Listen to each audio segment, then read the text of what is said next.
Hello dear students, তোমাদের সকলকে স্বাগত জানাই। এখানে দেখতে পাচ্ছ এটা হচ্ছে ইতিহাস বিষয়ের অষ্টম শ্রেণীর 50 মার্কের প্রশ্ন। এর সমস্ত উত্তরগুলো আজকে তোমাদের করে দেব।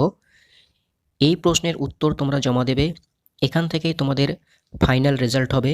এটা হয়তো তোমাদের বিদ্যালয় থেকে বলেই দিয়েছে ইতিমধ্যে। তো খুব যত্ন সহকারে এই উত্তরগুলো লিখে তোমরা জমা দেবে, এখান থেকেই তোমাদের রেজাল্ট হবে। তোমাদের আর কোনো পরীক্ষা হবে না, এটাই তোমাদের ফাইনাল পরীক্ষা। তো চলো একের পর এক উত্তরগুলো আমরা দেখে নেব। তো প্রথমেই দেখতে পাচ্ছ এখানে কয় স্তম্ভের সঙ্গে ক্ষয় স্তম্ভ মেলানো প্রশ্ন রয়েছে।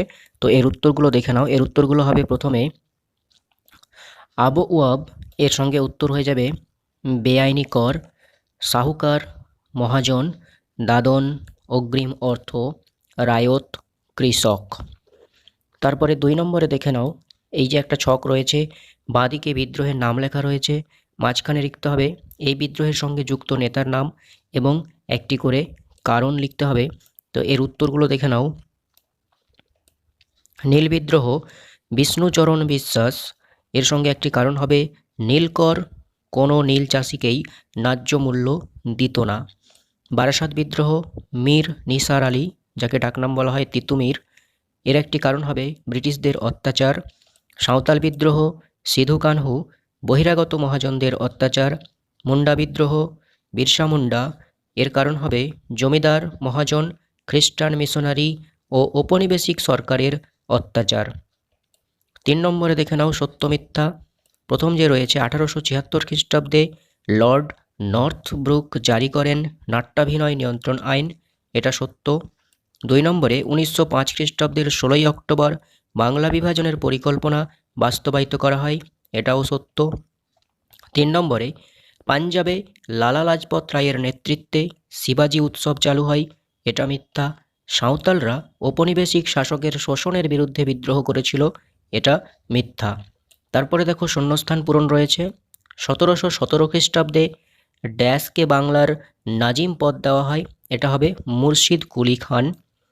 2 নম্বরে 1722 খ্রিস্টাব্দে ড্যাশ এর নেতৃত্বে অযোধ্যা এবং স্বশাসিত আঞ্চলিক শক্তি হিসাবে গড়ে ওঠে, এটা হবে সাদাত খান। 3 নম্বরে 1724 খ্রিস্টাব্দে হায়দ্রাবাদ রাজ্য প্রতিষ্ঠা করেন নিজাম উল মুল্ক।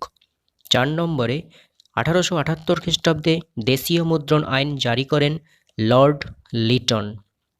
তারপরে 5 নম্বরে দেখো 4-5টি বাক্যে উত্তর দাও। প্রথম প্রশ্ন, কে কী উদ্দেশ্যে সিভিল সার্ভিস চালু করেন? ভারতে সিভিল সার্ভিস চালু করেন লর্ড কর্নওয়ালিস। সিভিল সার্ভিস চালু করার পিছনে লর্ড কর্নওয়ালিসের প্রধান উদ্দেশ্য ছিল প্রশাসনিক কাজের মানকে উন্নত ও দ্রুতগামী করা। উল্লেখ্য, রাজস্ব বিভাগের কর্মচারীদের দক্ষ করার জন্য ও সাধারণ কর্মচারীদের দুর্নীতি বন্ধ করাই ছিল উদ্দেশ্য। 2 নম্বরে ব্যাপটিস্ট মিশন শিক্ষার প্রসারে কেমন ভূমিকা পালন করেছিল? ব্যাপটিস্ট মিশনারি 1800 খ্রিস্টাব্দে উইলিয়াম কেরি মার্সম্যান ও উইলিয়াম ওয়ার্ডের মিলিত প্রচেষ্টায় শ্রীরামপুরে প্রতিষ্ঠিত হয়। শিক্ষার প্রসারে ব্যাপটিস্ট মিশনের অনেক গুরুত্বপূর্ণ ভূমিকা রয়েছে। এই মিশনের প্রচেষ্টাতেই 126টি বিদ্যালয় ও প্রায় 10,000 ভারতীয় ছাত্র পাশ্চাত্য শিক্ষার সুযোগ পায়। 3 নম্বরে পণ্ডিতা রমাবাই কেন স্মরণীয়? পণ্ডিতা রমাবাই একজন মহিলা অধিকারী ও শিক্ষাকর্মী, ভারতের নারীদের শিক্ষা ও মুক্তিদানের অগ্রদূত এবং একজন সমাজ সংস্কারক। তিনি প্রথম নারী যিনি কলকাতা বিশ্ববিদ্যালয় কর্তৃক পণ্ডিত এবং সরস্বতী উপাধিতে ভূষিত হন। তিনি 1889 সালের কংগ্রেস অধিবেশনে 10 জন মহিলা প্রতিনিধিদের মধ্যে একজন ছিলেন। 1890 সালের শেষ দিকে তিনি পুনে শহর থেকে 40 মাইল পূর্বে কেদগাঁও গ্রামে মুক্তি মিশন প্রতিষ্ঠা করেন। পরে মিশনটির নামকরণ করা হয় পণ্ডিতা রমাবাই মুক্তি মিশন। ইয়ং বেঙ্গল দলের দুটি সীমাবদ্ধতার উল্লেখ করো। ইয়ং বেঙ্গল দলের দুটি সীমাবদ্ধতা হলো, 1 নম্বরে ইয়ং বেঙ্গল দল শুধু হিন্দু সমাজের সংস্কার নিয়ে চিন্তাভাবনায় ব্যস্ত ছিল। মুসলিম সমাজের সংস্কার নিয়ে গোষ্ঠীর সদস্যরা কোনো চিন্তাভাবনা করেননি। 2 নম্বরে ইয়ং বেঙ্গল গোষ্ঠী দেশের দরিদ্র কৃষক ও শ্রমিকদের দুরবস্থা ও সমস্যা সম্পর্কে সম্পূর্ণ উদাসীন ছিলেন। 5 নম্বরে ইলবার্ট বিলকে নিয়ে কেন বিতর্কের সূচনা হয়েছিল? কোনো ভারতীয় বিচারকের ইউরোপীয়দের বিচার করার অধিকার ছিল না। গভর্নর জেনারেল লর্ড রিপনের আইনসভার সদস্য ইলবার্ট বিচার বিভাগীয় ক্ষেত্রে এই অসঙ্গতি দূর করার চেষ্টা করেন। তার প্রস্তাবিত একটি বিলে ভারতীয় বিচারকদের ইউরোপীয়দের বিচার করার অধিকার দেওয়া হয়। এই বিলের প্রতিবাদে ইউরোপীয়রা সংগঠিতভাবে বিদ্রোহ ঘোষণা করে। শ্বেতাঙ্গদের এই আন্দোলনের ফলে ওই বিল প্রত্যাহার করা হয়। বিল প্রত্যাহার হলে ভারতসভার উদ্যোগে ভারতীয়রা আন্দোলন শুরু করেন।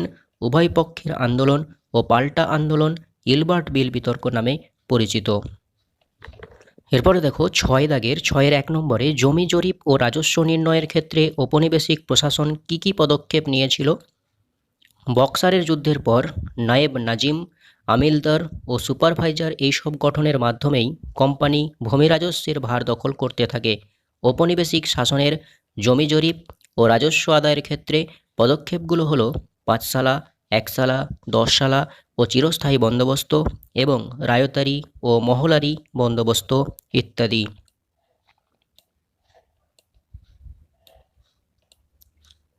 পাঁচশালা বন্দোবস্ত ভ্রাম্যমাণ কমিটির সুপারিশে ওয়ারেন হেস্টিংস 1772 খ্রিস্টাব্দে 5 বছরের জন্য জমিদারদের জমি বন্টন করেন। সেটাই পাঁচশালা বন্দোবস্ত নামে পরিচিত। একশালা বন্দোবস্ত পাঁচশালা বন্দোবস্তের অসুবিধাগুলো দূর করতে আমিনি কমিশনের রিপোর্টের ভিত্তিতে ওয়ারেন হেস্টিংস একশালা বন্দোবস্ত চালু করেন। 10 শালা বন্দোবস্ত 1790 খ্রিস্টাব্দে লর্ড কর্নওয়ালিস বাংলা, বিহার ও উড়িষ্যার জমিদারের 10 বছরের জন্য জমি দেন। এরই নাম 10 শালা বন্দোবস্ত। চিরস্থায়ী বন্দোবস্ত জমিদাররা 10 শালা বন্দোবস্ত অনুসারে ঠিক সময় মতো রাজস্ব জমা দেয়। তাই রাজস্ব বোর্ডের পরামর্শে লর্ড কর্নওয়ালিস 1793 খ্রিস্টাব্দের 22 মার্চ বাংলা, বিহার ও উড়িষ্যার জমিদারদের চিরদিনের জন্য নির্দিষ্ট রাজস্বের বিনিময়ে জমি বন্টন করেন। এটাই চিরস্থায়ী বন্দোবস্ত নামে পরিচিত। 2 নম্বরে সম্পদের বহির্গমন বলতে কী বোঝো? সম্পদের বহির্গমন পলাশির যুদ্ধ জয়ের পর কোম্পানির অষ্টাদশ শতকের মধ্যভাগে বাংলা ও ভারতের অন্যান্য প্রান্ত থেকে কোনো প্রতিদান ছাড়াই বিপুল পরিমাণ অর্থ, বিভিন্ন পণ্য ও উৎপাদিত দ্রব্য সামগ্রী ইংল্যান্ডে চালান করেছিল। এই ঘটনাটি ঐতিহাসিক ও সমালোচকদের মতে সম্পদের নির্গমন বা অর্থনৈতিক নিষ্ক্রমণ নামে পরিচিত। এই প্রসঙ্গে কোম্পানির মাদ্রাজের রাজস্ব সচিব জন সুলিভান লিখেছেন, আমাদের শাসন ব্যবস্থা অনেকটা স্পঞ্জের মতো। গঙ্গা তীরবর্তী দেশ থেকে এই স্পঞ্জধর্মী শাসন যা কিছু সম্পদ সব শুষে নেয় এবং টেমস তীরবর্তী দেশে এনে তা নিংড়ে দেয়। দাদাভাই নরোজি রমেশচন্দ্র দত্ত সম্পদের বহির্গমনকে ড্রেইন অফ ওয়েলথ নামে উল্লেখ করেছেন। এর সময়কাল 1757 খ্রিস্টাব্দে পলাশির যুদ্ধ জয়ের পর থেকেই কোম্পানি বিভিন্নভাবে সম্পদের নির্গমন ঘটাতে শুরু করে। কার্ল মার্কস দাস ক্যাপিটালের প্রথম খণ্ডে উল্লেখ করেছেন যে 1757 থেকে 1766 খ্রিস্টাব্দের মধ্যে 6 মিলিয়ন পাউন্ড শুধু উপহার বাবদ ভারতের বাইরে চালান দেওয়া হয়। সম্পদ নির্গমনের পদ্ধতি আর্থিক নিষ্ক্রমণ ঘটেছিল দুটি পদ্ধতির মাধ্যমে। 1 নম্বর কোম্পানির কর্মচারী ও বণিকদের মাধ্যমে, 2 নম্বর কোম্পানির বাণিজ্য, অর্থনীতি ও রাজস্ব নীতির মাধ্যমে। এই দুটি পদ্ধতিতে প্রচুর পরিমাণ অর্থ ও সম্পদ ভারত থেকে ইংল্যান্ডে পাচার করা হয়েছিল। 6-এর 3 নম্বরের প্রশ্ন, 20 শতকের প্রথম দিকে বাংলায় গড়ে ওঠা বিভিন্ন গুপ্ত সমিতির পরিচয় দাও। স্বদেশী আন্দোলনের শেষ দিকে বিপ্লববাদী আন্দোলনের ধারাটি বেশি করে দেখতে পাওয়া যায়। এই ধারাটির একটি প্রধান ভিত্তি ছিল বিভিন্ন সমিতিগুলি। আপাতভাবে সমিতিগুলি শরীরচর্চার পাশাপাশি বিভিন্ন সমাজসেবামূলক উদ্যোগ নিত। তার মধ্য দিয়ে মূলত ছাত্র ও যুব সমাজের কাছে স্বদেশের ভাবধারা প্রচার করা হতো। সেই সময়ে মূলত বিভিন্ন সমিতিকে কেন্দ্র করে বিপ্লবী পন্থায় ব্রিটিশ প্রশাসনের মধ্যে ত্রাস সৃষ্টি করার ধারাটি গড়ে ওঠে। নিবেদন নীতির অসারতা হচ্ছিল।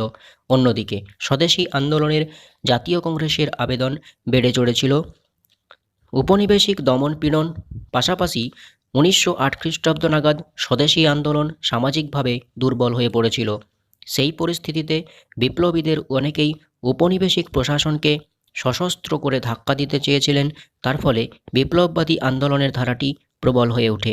অত্যাচারী ব্রিটিশ প্রশাসক ও তাদের সহযোগী দেশীয় ব্যক্তিদের চিহ্নিত করতে শুরু করে বিপ্লবীরা। শুরু হয় ব্যক্তিহত্যার রাজনীতি।